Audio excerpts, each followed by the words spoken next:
കോട്ടയം അതിരൂപതയുടെ സാമൂഹ്യ സേവന വിഭാഗമായ കോട്ടയം സോഷ്യൽ സർവീസ് സൊസൈറ്റിയുടെ നേതൃത്വത്തിൽ സംസ്ഥാന സർക്കാരിന്റെയും കൃഷി വകുപ്പിന്റെയും പങ്കാളിത്തത്തോടെ 15ാമത് ചൈതന്യ കാർഷിക മേളയും ശാസ്ത്രീയ സംഘ മഹോത്സവവും 29, 30 ഡിസംബർ 1, 2 തീയതികളിൽ കോട്ടയം തെള്ളകം ചൈതന്യ പാസ്റ്റർ സെന്ററിൽ നടക്കുന്നു.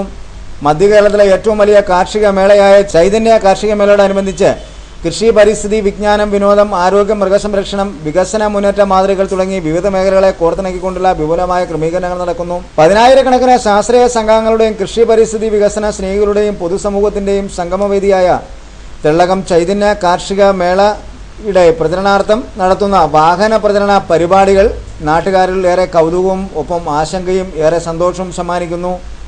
ഭക്ഷ്യസുരക്ഷയുടെ മുന്നറിയിപ്പ് വിളിച്ചോതിക്കൊണ്ട് മത്സ്യത്തിന്റെ മാതൃകയിൽ ക്രമീകരിച്ചിരിക്കുന്ന പരസ്യപ്രചരണ വാഹനമാണ് നാടിനേറെ കൗതുകം സമ്മാനിക്കുന്നത്. കളക്ടർ മിനി ആന്റണി രക്ഷാധികാരിയായും KSS director father Michael Vettikkattu general കൺവീനറുമായാണ് പരിപാടികൾ ക്രമീകരിച്ചിരിക്കുന്നത്.